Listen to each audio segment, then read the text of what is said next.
Jai Hind everyone, this is Pallavi and a warm welcome to all of you on this YouTube channel. Friends, आज की session में हम सभी बौद्ध धर्म एंड उनसे रिलेटेड जो भी इम्पोर्टेंट फैक्ट्स हैं उन सारे फैक्ट्स को पढ़ने का प्रयास करेंगे, क्योंकि आप जानते हैं कि बिहार स्पेशल का जो सिलेबस है वो बिहार से रिलेटेड किसी भी एग्जामिनेशन के पॉइंट ऑफ व्यू से 72nd BPSC, BPSC AEDO, CGL4, CHSL Bihar SSC CHSL and group D Bihar के और भी जो भी एग्ज़ाम्स हैं, बिहार पुलिस, बिहार SI, इन सारे एग्ज़ाम्स में जो बिहार स्पेशल के सिलेबस हैं उनसे क्वेश्चंस देखने को मिलते हैं। तो आज का ये जो सेशन है वो आपके लिए काफ़ी इम्पोर्टेंट है एंड बिहार स्पेशल के क्वेश्चंस जो देखने को मिलते हैं उनमें 50 to 60% चांस होता है, 50 to 60 नहीं, हम इसको 80 to 110 के बीच में हम ला सकते हैं एंड देन कह सकते हैं कि जो बौद्ध धर्म से क्वेश्चन है वो हर एक एग्जाम्स में देखने को मिलते ही हैं, बौद्ध एंड जैन धर्म से। ओके, क्योंकि आप जानते हैं कि बिहार में बौद्ध एंड जैन धर्म और भी धर्म है, लेकिन बौद्ध एंड जैन धर्म जो है इससे क्वेश्चंस मोस्ट फेवरेट एरिया है बिहार के एग्ज़ाम्स के लिए। ओके, और यदि आप BPSC के पॉइंट ऑफ व्यू से बात करें तो आप जब भी प्रीवियस ईयर क्वेश्चंस को उठा करके देखेंगे तो आपको ये ऐसा देखने को मिलेगा कि हर साल एक या दो क्वेश्चन जो है वो बौद्ध धर्म एंड जैन धर्म से पूछे ही जाते हैं। तो इस लिहाज से भी आप यदि देखें तो ये जो क्वेश्चन है काफ़ी इम्पोर्टेंट है। इस साल भी 71st BPSC के एग्जामिनेशन में भी चौथी बौद्ध संगीति का आयोजन कहाँ हुआ था, जो कि कुंडलवन कश्मीर में है। इससे जो क्वेश्चन है वो पूछे गए थे। तो आप इससे यह समझ सकते हैं कि जो इस सेगमेंट से क्वेश्चन है वो हर साल पूछे जाते हैं, तो आप इसको ध्यान से पढ़ लेंगे। किसे? बौद्ध धर्म को। के बौद्धिज्म से रिलेटेड कुछ इंपॉर्टेंट फैक्ट्स है जो कि आपको पढ़ना ज़रूरी है। आप सबसे पहले ये जानते हैं लगभग 6ठी शताब्दी ईसा पूर्व में हमारे देश में महत्वपूर्ण 2 धर्मों का उदय हुआ था। कितने धर्मों का? लगभग 6ठी शताब्दी ईसा पूर्व की बात है। हमारे देश में 2 महत्वपूर्ण धर्म का उदय हुआ था और इन्हीं दोनों महत्वपूर्ण धर्म में हम बौद्ध धर्म एंड जैन धर्म को देखते हैं। इन धर्मों के उत्थान में कुछ महत्वपूर्ण कारण भी थे, जैसे कि वर्ण व्यवस्था का वंशानुगत हो जाना। वर्ण व्यवस्था का वंशानुगत हो जाना ये बौद्ध धर्म के उत्थान के प्रमुख रीजन था। ओके, साम्राज्य के राजाओं के द्वारा विस्तार की नीति से भी प्रजाएं क्या थी? असंतुष्ट हो गई थी, जिस कारण से भी इस धर्म को क्या मिली? ओके, बौद्ध धर्म के संस्थापक की यदि बात करें तो आप जानते हैं कि बौद्ध धर्म के जो संस्थापक हैं उनका नाम है गौतम बुद्ध। संस्थापक का नाम है गौतम बुद्ध। जन्म इनका कब हुआ था? तो जन्म हुआ था इनका 563 BC में। एंड अगर आप देखें कि इनका स्थान कहाँ था, जन्म का स्थान, तो जन्म स्थल है लुम्बिनी, कपिलवस्तु, नेपाल। पिताजी का नाम था सुदोधन, जो कि शाक्य कुल के प्रधान थे। माताश्री का नाम था महामाया, जो कि सिद्धार्थ के जन्म के 7वें दिन ही इनकी मृत्यु हो गई थी। एंड देन इनकी जो मौसी माँ है या फिर इनकी जो सौतेली माँ है, जिनका नाम है प्रजापति गौतमी, इन्होंने ही इनका लालन पोषण किया था। बचपन का नाम इनका सिद्धार्थ था। ये जो क्वेश्चन है ये बेसिक क्वेश्चन है जो आपको जानना जरूरी है। ओके, सबसे पहले हमने क्या देखा कि बौद्ध धर्म के संस्थापक का नाम था गौतम बुद्ध। इनका जन्म 563 BC में हुआ था। लुम्बिनी, कपिलवस्तु, नेपाल में हुआ था। पिताजी का नाम सुदोधन, जो कि शाक्य कुल के प्रधान थे। माताश्री का नाम महामाया, जो कि सिद्धार्थ के जन्म के 7वें दिन ही मर गई थी। और इसके बाद इनका जो पालन पोषण है वो प्रजापति गौतमी के द्वारा किया गया। एंड बचपन का नाम जो है वो इनका सिद्धार्थ है। आई होप कि आपको इन सारे के सारे फैक्ट्स जो हैं वो कम्प्लीटली याद हो गए होंगे। ओके, अब आगे जो और भी इनके बारे में इम्पोर्टेंट क्वेश्चन हैं उनको देखते हैं। सिद्धार्थ के जन्म के 7वें दिन ही माँ की मृत्यु हो गया। इसी कारण से जो प्रजापति गौतमी है उन्होंने इनका लालन पोषण किया, जो कि मैं बता चुकी हूँ। इनका जो विवाह है यशोधरा के साथ हुई थी 13 वर्ष की आयु में। इनका पुत्र का नाम जो था वो राहुल था। ये भी इम्पोर्टेंट क्वेश्चन है, ये भी इम्पोर्टेंट है, इनसे रिलेटेड आप इसको भी ध्यान में रखेंगे। गौतम धर्म ने 4 घटनाओं से सर्वाधिक प्रभावित हुए और इसी कारण इन्होंने गृह त्याग करा था। ये 4 घटनाएं क्या थी, इसके बारे में एक स्टोरी है जो आप यदि सुनना चाहें तो मैं सुनाऊँ। कि जब ये ऐसा था कि जब इनका जन्म हुआ था तो ऐसा किसी ने कहा था कि या तो ये बहुत प्रतापी राजा होंगे या फिर एक बड़े सन्यासी बनेंगे। तो इनके पापा, इनके जो पिताजी थे जिनका नाम क्या था सुदोधन, इन्होंने क्या करा कि इनको घर से निकलना ही ये कर दिया। इन्होंने इनको पूरा जो राजपाट था उसी में इनको लीन कर लिया और अंदर ही रखते थे अपने दरबार में, और इनको सारी सुविधाएं दरबार में ही दिया करते थे, जिससे इनके मन में सन्यासी होने का ख्याल ना आए। इसीलिए इनको सारी की सारी सुविधाएं जो हैं वो उनके दरबार में ही मिला करती थी। एक दिन की बात है, इन्होंने ऐसा सोचा कि चलो बाहर जा कर के देखते हैं कि जो हमारा राज प्रशासन चल रहा है इससे लोग संतुष्ट हैं अथवा नहीं है। तो उन्होंने अपने जो मंत्रीगण थे उनसे कहा कि मुझे आज ऐसी इच्छा हो रही है कि मैं अपने राज्य में घूमूं। तो इसके बाद जब ये राज्य में घूमने गए तो इन्होंने 4 दृश्य को देखा, और 4 दृश्य कौन कौन से थे? तो जो 4 दृश्य थे, एक थे बूढ़ा व्यक्ति, दूसरा था बीमार व्यक्ति, क्योंकि एक था बूढ़ा व्यक्ति, दूसरा था बीमार व्यक्ति, तीसरा एक शव मतलब मृत शरीर, और चौथा सन्यासी। इन चारों दृश्यों को देखने के बाद इनके मन में जो सन्यासी की भावना है वो आ गई, और फिर ये इस और आगे बढ़ गया, गृह त्याग कर दी। इनके बारे में यही एक इम्पॉर्टेंट स्टोरी है। ओके, इन चारों घटनाओं से गौतम बुद्ध जो है वो सबको बड़ा दुखी पाते, क्योंकि ऐसा कंडीशन है, कोई बूढ़ा व्यक्ति ऐसा नहीं है कि खुश रह सकता है, बीमार व्यक्ति भी कभी खुश होगा नहीं, सन्यासी के खुश होने की तो संभावना ही नहीं है, और मृत शरीर के आसपास तो आप जानते ही हैं कि किस तरीके का परिवेश हो रहा होगा। तो इन चारों घटनाओं से गौतम बुद्ध ऐसा देखते हैं कि जो के लोग हैं जो वो काफ़ी क्या है, तो काफ़ी दुखी हैं। जबकि सन्यासी व्यक्ति जो है वो प्रसन्न दिखता था, क्योंकि उसके जीवन में तो मोह माया है नहीं, सन्यासी है, इसको किसी से कुछ मतलब नहीं है। तो इसी से प्रेरित होकर के उन्होंने गृह त्याग करने की प्रण बनाया और उन्होंने गृह त्याग कर दिया। इसमें क्या है कि 29 वर्ष की अवस्था में गौतम बुद्ध गृह त्याग किए थे, और इनके जो गृह त्याग करने की जो घटना है इसी को हम महाभिनिष्क्रमण बोलते हैं। क्या बोलते हैं? महाभिनिष्क्रमण बोलते हैं। ये इंपॉर्टेंट क्वेश्चन है और कई बार पूछा भी गया है, प्रीवियस ईयर क्वेश्चन है कि 29 वर्ष की अवस्था में गौतम बुद्ध ने गृह त्याग किया था, और इसी घटना को हम महाभिनिष्क्रमण कहते हैं। और जब ये गृह त्याग किए थे तो इनके साथ एक घोड़ा था, तो इसका जो साइन है, जो सिंबल है, वो महाभिनिष्क्रमण का घोड़ा ही दिखाया जाता है। इस घटना के बाद गौतम बुद्ध वैशाली पहुँचे, जहाँ इनके जो पहले गुरु थे अलार कलाम से इन्होंने सांख्य दर्शन में शिक्षा पाया था।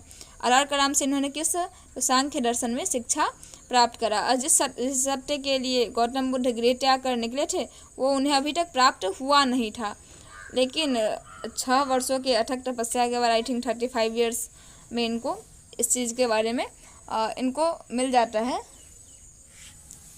क्या कि गौतम बुद्ध राजगृह पहुँचे, जहाँ उनके जो दूसरे गुरु थे रामपुत्र उनसे मिले। पहले गुरु इनका कौन था? तो पहले गुरु थे इनके अलार कलाम, और दूसरे गुरु थे उनका नाम था रामपुत्र, उनसे मिले। ज्ञान की प्राप्ति के लक्ष्य के साथ इस प्रकार गौतम बुद्ध उर्वेला पहुँचे एंड निरंजना नदी के तट पर पीपल के वृक्ष के नीचे।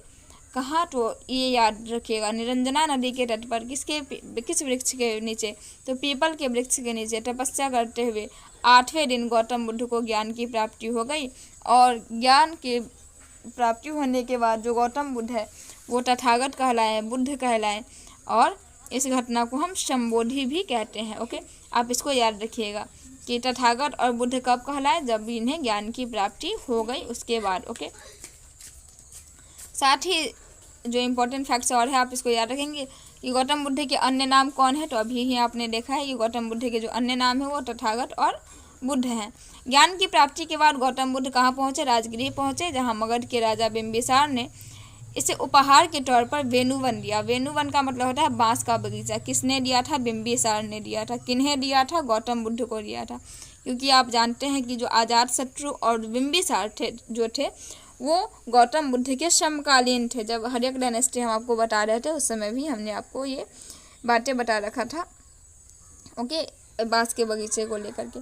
चलिए आगे क्या है कि गौतम बुद्ध ने अपना पहला जो उपदेश है वो सारनाथ में दिया था, और किस भाषा में दिया था? तो पाली भाषा में दिया था। गौतम बुद्ध ने 5 प्रारंभिक शिष्यों में से एक जो प्रारंभिक शिष्य थे जिनका नाम था आनंद, और गौतम बुद्ध ने सर्वाधिक उपदेश जो है कहाँ दिए? तो श्रावस्ती में दिए हैं। ओके, आप इसको भी ध्यान में रखेंगे।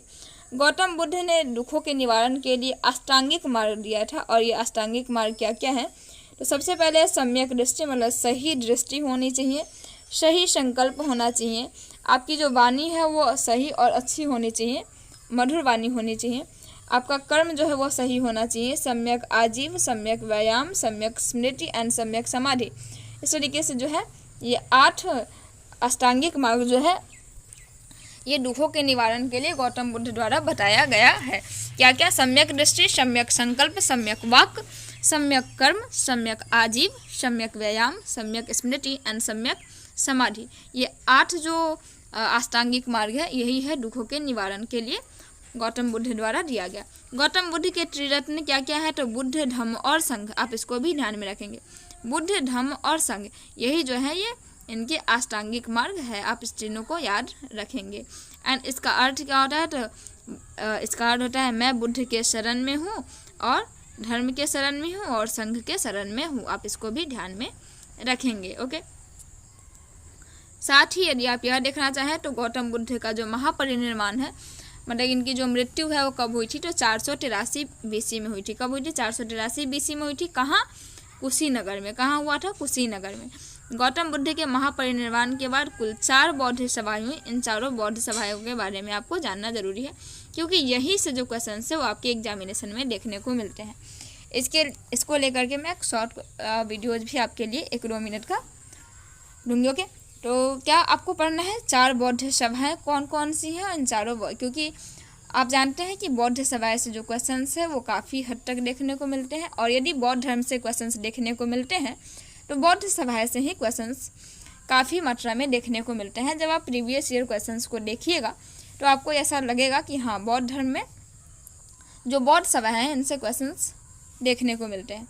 तो सबसे पहले हम इन्हें याद करने का प्रयास करेंगे और किस तरीके से याद करेंगे चलिए आज के सेशन में देखते हैं। सबसे पहला आप जानते हैं कि जो पहला बौद्ध सभा है जो पहला बौद्ध सभा है वो कहाँ हुआ था? तो पहला बौद्ध सभा जो है वो राजगृह में हुआ था। किसके समय हुआ था? अजातशत्रु के समय में। और कब हुआ था? तो 483 BC में। ओके, आप इसको याद रख लेंगे। साथ ही इस समय जो अध्यक्ष थे उनका नाम क्या था? उनका नाम था महाकश्यप। इस समय जो मुख्य कर्म क्या हुआ था? तो इस समय सूत्र पिटक और विनय पिटक की रचना हुई थी, आप इसको भी ध्यान में रखेंगे। ये इंपॉर्टेंट फैक्ट्स है, आप काफ़ी अच्छे से याद रखेंगे। पहला बौद्ध धर्म कहाँ हुआ था? 483 BC में हुआ था। कहाँ हुआ था? राजगृह में। किसके शासनकाल में हुआ था? अजातशत्रु के। उस समय अध्यक्ष कौन थे? महाकश्यप थे। और सूत्र पिटक और विनय पिटक की जो रचना है इस समय हुई थी। दूसरा बौद्ध सभा कब हुआ था? 483 BC में। कब हुआ था? 383 BC में। कहाँ हुआ था? वैशाली में। किसके शासनकाल में?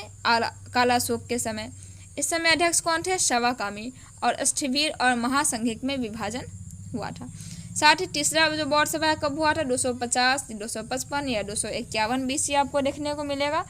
जो भी मिलता है वो सारे के सारे सही हैं। कहाँ हुआ था? तो पाटलिपुत्र में हुआ था। किसके समय हुआ था? अशोक के समय। और इस समय अध्यक्ष कौन थे? तो मोगलीपुत्र थे। ओके, और अभिधम्म पिटक की रचना इस समय हुई थी। साथ ही जो चौथा बौद्ध सभा है वो कब हुआ था? तो प्रथम सदी में हुआ था। आप 78 BC को भी याद रख सकते हैं। ओके, 78 AD को याद रख सकते हैं। 78 AD याद रख सकते हैं क्योंकि आप जानते हैं कि ये जो हुआ था कब हुआ था? ये जो हुआ था वो प्रथम सदी में हुआ था। कहाँ हुआ था? तो कुंडलवन कश्मीर में। कहाँ हुआ था? कुंडलवन कश्मीर में। और शासनकाल इस समय शासक कौन थे? कनिष्क थे। एंड देन इसके समय अध्यक्ष कौन थे? तो वसुमित्र। और इस समय उपाध्यक्ष जो थे उनका नाम था अश्वघोष। इस समय क्या हुआ था? हीनयान और महायान में विभाजन हुआ था, आप इसको भी ध्यान में रखेंगे। फिर से मैं आपको बता देती हूँ पहला बौद्ध धर्म कब हुआ? बौद्ध सभा कब हुआ? 483 में। दूसरा 383 में। चौथा 250, 55 या 51 BC में। और चौथा 78 AD में या प्रथम सदी में। स्थान कहाँ है? पहला राजगृह में, दूसरा वैशाली में, तीसरा पाटलिपुत्र में। और आप जानते हैं कि बिहार में एक ही जो बौद्ध सभा है वो नहीं हुआ था जिसका नाम है कुंडलवन कश्मीर में। चौथी बौद्ध संगीति जो है वो कुंडलवन कश्मीर में हुई थी, बिहार में नहीं हुई थी। शासक आप याद रखेंगे क करके, मतलब अजातशत्रु, कालाशोक, अशोक कनिष्क। अजातशत्रु, कालाशोक, अशोक कनिष्क। इस समय कौन थे अध्यक्ष? तो अजातशत्रु के समय महाकश्यप थे। कालाशोक के समय शवाकामी थे। अशोक के समय मोगलीपुत्र थे। और कनिष्क समय वसुमित्र थे।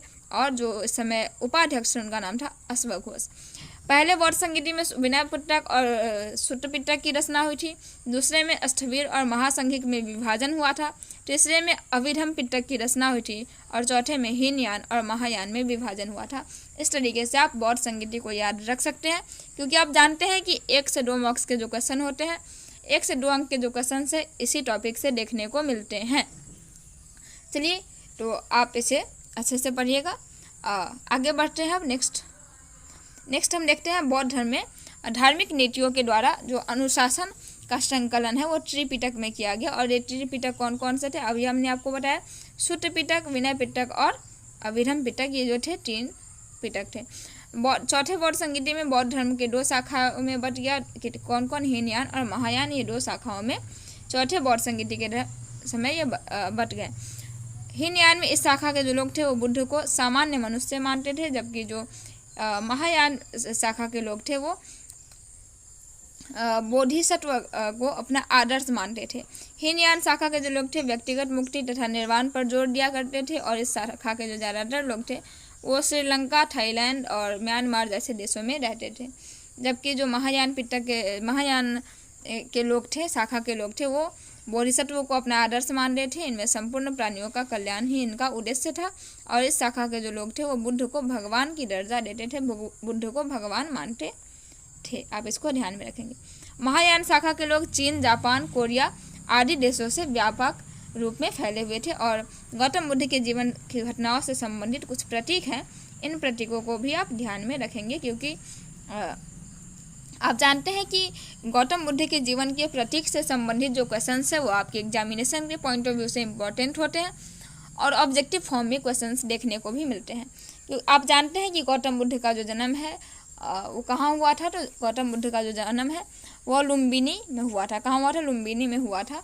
तो इस समय जो जन्म का जो प्रतीक है वो जन्म का प्रतीकाक्षर है कमल। ओके, जन्म का जो प्रतीक है वो कमल है।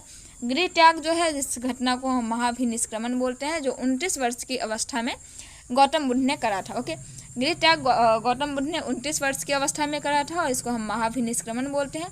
ये घोड़े पर बैठकर अपना गृह त्याग किए थे, इसीलिए इसका जो गृह त्याग का जो प्रतीक है वो है घोड़ा। ज्ञान की प्राप्ति को हम संबोधि कहते हैं और ये बोधि वृक्ष के समीप हुई थी, इसीलिए इसका जो प्रतीक है वो बोधि वृक्ष है।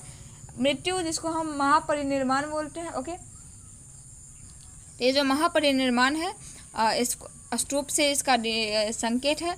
प्रथम उपदेश जो है वो धर्म चक्र परिवर्तन कहलाता है और आप इस चक्र से याद रखेंगे कि चक्र इसका जो है वो क्या है। तो ये चक्र जो है वही इसका भी सिंबल है। इस पवित्र स्थल में आप देखेंगे तो चैत्य, विहार और स्तूप देखने को मिलेगा। चैत्य पूजनीय स्थल होते हैं, विहार जो है बौद्ध मठ या निवास स्थल कहलाते हैं, और स्तूप जो है वो बुद्ध के अवशेष पर बना समाधि या जीवन के घटनाओं से संबंधित धर्म प्रचार के लिए स्तूप का हम लोग प्रयोग करते हैं। ओके, इस तरीके से जो गौतम बुद्ध के जन्म से संबंधित जो महत्वपूर्ण प्रतीक थे उन्हें आज के सेशन में हमने देखने का प्रयास करा।